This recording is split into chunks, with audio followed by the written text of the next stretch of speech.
pharmaceutical industry பொறுத்த வரைக்கும் நீங்கள் வந்து ஒரு முதலீட்டாளராகவோ இல்லை ஒரு எண்ட் யூசராகவோ இருந்தீங்க அப்படின்னா கூட நீங்கள் வந்து இதை பற்றி தெரிஞ்சுக்கிறதுக்கு ரொம்ப ரொம்ப ஒரு முக்கியம் அப்படின்றது என்னுடைய பர்சனலான ஒரு ஒப்பீனியன். ஏன் அப்படின்னா ஒரு ப்ராடக்ட் வந்து எங்கே எப்படி மேனுஃபேக்சர் ஆகுது, அதுக்கு பின்னாடி என்னென்ன விஷயங்கள் இருக்குது அப்படின்றது தெரிஞ்சுக்கிட்டீங்க அப்படின்னா நம்ம செய்கிறது சரியா இல்லை தவறா அப்படின்றது நம்மளுக்கு தெளிவாகவே புரிஞ்சிடும். இன்றைக்கி நம்ம பார்க்க போகிறது வந்து ஃபார்மா இண்டஸ்ட்ரியை பற்றி ஒரு ஓவர்வியூ தான் நான் வந்து உங்களுக்கு கொடுக்க போகிறேன். இது வந்து டெஃபினட்டாக வந்து உங்களுக்கு ஒரு ஒரு புதிய ஒரு பரிமாணத்தை உங்களுக்குள்ள கொடுக்கும் அப்படின்றதுல எந்த சந்தேகமும் கிடையாது. ஃபஸ்ட்டு வந்து இந்த பிக் ஃபார்மா அப்படின்னு சொல்கிற இந்த கம்பெனிஸ் அப்படின்னு பார்த்தீங்கன்னா, அதுவும் இந்தியன் ஃபார்மா கம்பெனிஸ் வந்து ஒரு பெரிய அளவில் வந்து க்ரோ ஆகியிருக்காங்க ரீசண்டாக அப்படின்னு சொல்லலாம். இது வந்து பார்த்திங்க அப்படின்னா வந்து ஆல்மோஸ்ட் 50% ஆஃப் குளோபல் டிமாண்ட் வந்து இந்தியன் ஃபார்மா கம்பெனிஸ் தான் வந்து கேட்டர் பண்ணுறாங்க. அது மட்டும் இல்லாமல் ஜெனரிக் ட்ரக் மார்க்கெட் இருக்கும்ல, அதில் வந்து 40% ஆஃப் யூஎஸில் இருக்கிற ஜெனரிக் ட்ரக்ஸ் எல்லாமே வந்து பார்த்திங்க அப்படின்னா இந்தியன் மேனுஃபேக்சர்டு ட்ரக்ஸாக தான் இருக்குது எல்லாமே. இதை பற்றி நம்ம டீட்டெயில்டாக பார்ப்போம். ஜெனரிக் ட்ரக்ஸ்னால் என்ன அதெல்லாம் நம்ம பார்ப்போம். அடுத்தது யூகேல பார்த்திங்க அப்படின்னா 25% ஆஃப் ஆல் மெடிசன்ஸ் வந்து இந்தியாவில் தயாரிக்கப்படுற ஒரு இது தான். இதெல்லாம் ஒரு பக்கம் இருந்தாலும் இவ்வளோ நல்ல விஷயங்களாக நம்மளுக்கு மேலோட்டமாக பார்க்குறதுக்கு நல்ல நல்ல ஃபிகர்ஸாக இருந்தாலும் இந்த இண்டஸ்ட்ரி வந்து ஹெவிலி ரெகுலேட்டட் இண்டஸ்ட்ரி. இது வந்து யூஎஸ்ன்னு கிடையாது, யூரோப்புன்னு இல்லை, யூகே, ஆஸ்திரேலியா, ஜப்பான், நீங்கள் எந்த நாட்டுக்கு போனீங்கனாலும் ஹெவிலி ரெகுலேட்டடான ஒரு இண்டஸ்ட்ரியாக இருக்குது. அதனாலேயோ என்னவோ இதில் வந்து ஒரு ஹேண்ட்ஃபுல் ஆஃப் பிளேயர்ஸ் தான் வந்து அந்த ஆர்கனைஸ்டு செக்டருக்குள்ளே வந்து டாமினேட் பண்ணுவாங்க அந்த மார்க்கெட்டை. ஓகேயா, இப்போ நீங்கள் இந்த இண்டஸ்ட்ரியில் ஒரு சில ஜார்கன்ஸ்லாம் இருக்கும். ஒரு இண்டஸ்ட்ரிக்கு ஒரு ஜார்கன் இருக்கும்ல. இந்த இண்டஸ்ட்ரிக்கு இருக்கிற ஜார்கன்ஸ் பார்த்தீங்க அப்படின்னா ஜெனரிக் ட்ரக் அப்படின்னு சொல்லுவாங்க, அப்புறம் வந்து ஏபிஐ அப்படின்னு சொல்லுவாங்க. இது மாதிரி நிறைய விஷயங்கள் சொல்லுவாங்க. இப்போ ஜெனரிக் ட்ரக்னால் நம்ம ஈஸியாக என்ன புரிஞ்சுக்கலாம் அப்படின்னா,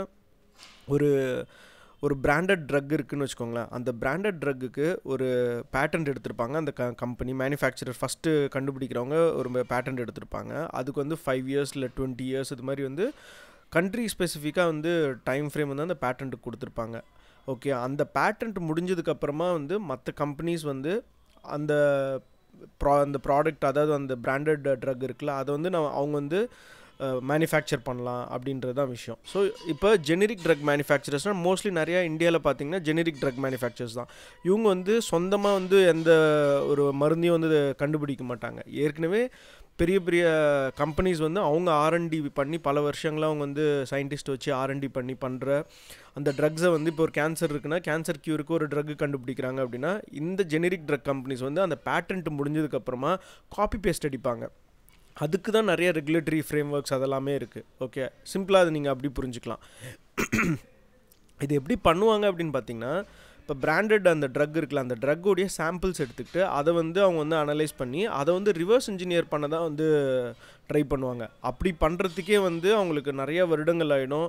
அதே மாதிரி இது மாதிரி இந்த கம்பெனிஸ் இருக்குல்ல, இந்த மேனுஃபேக்சரிங் கம்பெனிஸ்லாம் இப்போ இந்தியா ஃபார்மா கம்பெனிஸ் இருக்குல்ல, இவங்க மோஸ்ட்லி பார்த்தீங்க அப்படின்னா வந்து எல்லாமே வந்து காப்பி பேஸ்ட் கம்பெனிஸ் தான். ஏன்னா வந்து அப்படி நடக்கக்குள்ள இவங்க வந்து நிறையா இஷ்யூஸ்லாம் வந்து ஃபேஸ் பண்ணுற மாதிரி இருக்கும். என்ன அப்படின்னு பார்த்தீங்கன்னா லீகல் பேட்டில் இருக்கும். ஏன்னா வந்து அந்த பெரிய கம்பெனி வந்து பேட்டன்ட் முடிஞ்சாலும் அவங்க வந்து மற்ற கம்பெனிஸை வந்து அந்த பேட்டன்ட்டுடைய பெனிஃபிட்டை வந்து எடுக்க விட மாட்டாங்க. லைக் என்ன சொல்லணும் அப்படின்னா, இப்போ வந்து ஒரு ப்ராடக்ட் வந்து அதுக்கான பேட்டன்ட் முடிஞ்சு போயிடுச்சு. அவங்க வந்து அது கூட ரிலீஸ் மெக்கானிசம் இந்த மருந்து வந்து உடம்புக்குள்ளே போனால் 7th மினிட்ல இப்படி ரிலீஸ் ஆகுது அப்படின்னு ஒரு பேட்டன்ட் எடுத்து வச்சுருப்பாங்க. அதுக்கு அடுத்தது வேறு ஏதாவது ஒரு காரணம் சொல்லி அதுக்கு ஒரு பேட்டன்ட் எடுப்பாங்க. ஸோ அந்த பேட்டன்ட் காலத்தை வந்து அப்படியே உயர்த்திக்கிட்டே போகிறது, அதுதான் வந்து எவர் கிரீனிங் அப்படின்னு சொல்லுவாங்க. ஸோ அப்போ லீகலாக இந்த ஜெனரிக் ட்ரக் கம்பெனிஸ் வந்து அதுக்கும் லீகலான பேட்டில் ஃபேஸ் பண்ணணும்.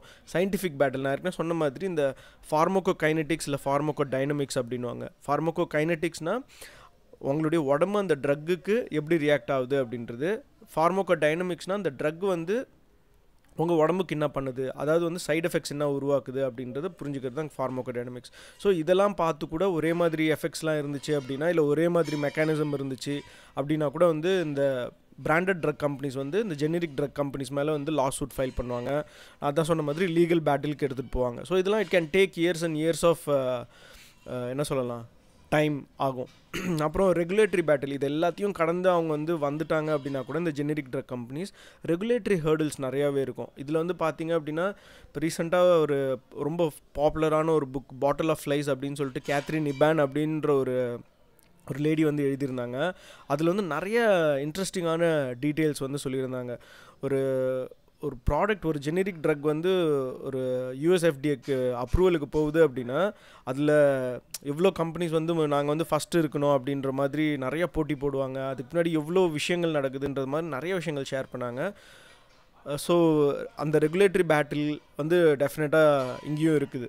அப்புறம் ஏபிஐ வந்து நம்ம நிறைய கேள்விப்பட்டிருப்போம். இந்த ஃபார்மா இண்டஸ்ட்ரியில் ஏபிஐ வந்து ஒரு என்ன சொல்லலாம், இட்ஸ் அ பார்ட் ஆஃப் இந்த ஃபார்மா இண்டஸ்ட்ரி. ஓகேயா, ஏபிஐனா வந்து என்ன நம்ம புரிஞ்சுக்கலாம்னா ஆக்டிவ் ஃபார்மசூட்டிக்கல் இன்க்ரீடியன்ட் அப்படின்றது தான் அதோடைய அப்ரிவேஷன். இந்த ஏபிஐ இண்டஸ்ட்ரி பார்த்திங்க அப்படின்னா it's a highly competitive industry, highly regulated, அதே மாதிரி ஹைலி காம்படிட்டிவ் இண்டஸ்ட்ரியும் கூட. ஏன்னா வந்து நிறைய பேர் வந்து போட்டி போடுவாங்க. லிமிட்டடான ஆளுங்களாக இருந்தாலும் அதுக்கான போட்டி வந்து ரொம்ப ஒரு ஜாஸ்தியான ஒரு இதுவாக இருக்கும். ஏன்னா அந்தளவுக்கு வந்து லாபம் சம்பாதிக்கிறதுக்கான ஆப்பர்ச்சுனிட்டி இருக்குது அப்படின்றதுனால தான். இப்போ நம்ம ஏற்கனவே பார்த்துட்டோம் இந்த ஏபிஐஸ்லாம் என்ன பண்ணுவாங்க அப்படின்னா வந்து அவங்க வந்து அந்த ஜெனரிக் ட்ரக் கம்பெனிஸோடைய சாம்பிள்ஸ் எடுத்து ரிவர்ஸ் இன்ஜினியரிங் பண்ண ட்ரை பண்ணுவாங்க. அதுக்கப்புறமா அதை வந்து லேபில் வந்து they'll try to synthesize, அதை வந்து உருவாக்கி அதை வந்து ஒரு இன்க்ரீடியன்ட் ஃபார்மில் கொண்டு வருவாங்க. இப்போ அப்படி பண்ணுறதுக்கு எவ்வளோ நாட்கள் ஆகும் இல்லை எவ்வளோ மாதங்கள் ஆகும் அப்படின்னு பார்த்தீங்கன்னா it can take years of trial and error அப்படின்றதான் விஷயம். வருடக்கணக்காக கூட ஆகலாம். அதுலேயும் வந்து கேரண்டிலாம் கிடையாது. அவங்களுக்கு வந்து அது சக்ஸஸ்ஃபுல்லாக ஆகுமா அப்படின்றதுக்கு கேரண்டியும் கிடையாது. அதனால தான் வந்து they invest huge amounts of money. அப்புறம் இது வந்து அந்த அப்ரூவலுக்கு போகல, எஃப்டிஏ அப்ரூவலுக்கு போகல என்ன ஆகும் அப்படின்னு பார்த்தீங்கன்னா அது வந்து சிமிலர் டு த பிராண்டாக இருக்கணும். அந்த பிராண்டட் ட்ரக்குக்கான அது கூட கம்பேர் பண்ணக்குள்ள சிமிலராக இருக்கணும். அவங்க வந்து ஃபைல் பண்ணக்குள்ள ஒரு எந்த ட்ரக் கூட நாங்கள் வந்து இதை கம்பேர் பண்ணுறோம் அப்படின்ற மாதிரியான விஷயங்கள் இல்லாமல் அவங்க அங்கே மென்ஷன் பண்ணணும். ஓகே, அப்புறம் அதுக்கு அடுத்ததாக ஃபைனலாக தான் வந்து ஒரு கமர்ஷியல் ஸ்கேலில் இது வந்து வயபிளாக அவங்களால பண்ண முடியுமா அப்படின்ற ஒரு விஷயமே இருக்குது. இதெல்லாம் ஒரு பக்கம் இருந்தாலும் எக்ஸிபியன்ஸ் அப்படின்னு சொல்லிட்டு இன்னொரு விஷயமும் இருக்குது. இப்போ ஒரு கெமிக்கல் இருக்குது அப்படின்னா அந்த கெமிக்கல் வந்து ஒரு சில கெமிக்கல்ஸ் வந்து பிளட் ஸ்ட்ரீமுக்குள்ளே போனதும் வந்து இயல்பாகவே வந்து அது வந்து டிஃப்யூஸ் ஆகும். ஒரு சில கெமிக்கல்ஸ் வந்து ஆகாது. அப்போ அதை பைண்ட் பண்ண வைக்கிறதுக்கு எக்ஸிபியன்ஸ் அப்படின்னு ஆட் பண்ணுவாங்க. இது வந்து ஒரு எக்ஸாம்பிளுக்கு ஒரு மினரல் ஆயில் நீங்கள் எடுத்துக்கலாம். அது வந்து அதுக்குன்னு ஒரு ஆக்டிவ் ரோல் இருக்காது, அந்த ட்ரக்கில் வேலை செய்கிறதுக்கு ஒரு பார்ட் இல்லை.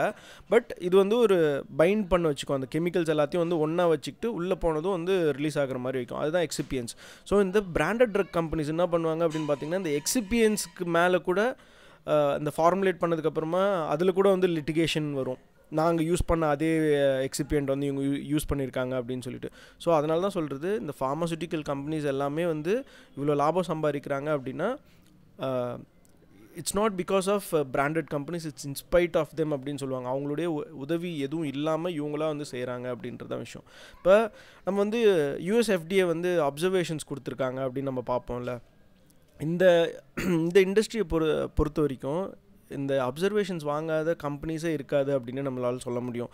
டிவிஸ் லெபார்ட்டரிஸாக இருக்கட்டும், இல்லை ஜிவிகே பயோசயின்சஸாக இருக்கட்டும், இவங்க வந்து கிளினிக்கல் ட்ரையல்ஸ் வந்து டேட்டா வந்து தவறாக பண்ணியிருந்தாங்க அப்படின்னு 2014 ஃபைன் போட்டாங்க. அதுமாதிரி வந்து யூரோப்பில் அவங்களுடைய ப்ராடக்ட்ஸ் வந்து எல்லாமே வந்து ஃபார் ஸ்டிப்புலேட்டட் டைம் வந்து பேன் பண்ணி வச்சுருந்தாங்க. அப்புறம் ரான்பேக்ஸியோடைய கதை நம்மளுக்கு தெரியும். அந்த பாட்டில் ஆஃப் ஃப்ளைஸ் நீங்கள் படிச்சிங்க அப்படின்னா அதில் வந்து ரான்பேக்ஸியை தான் வந்து ப்ராமினெண்ட்டாக வச்சு அங்கே என்ன நடக்குது அப்படின்ற மாதிரி அந்த கதையே அதில் தான் ரிவால்வ் ஆகும்.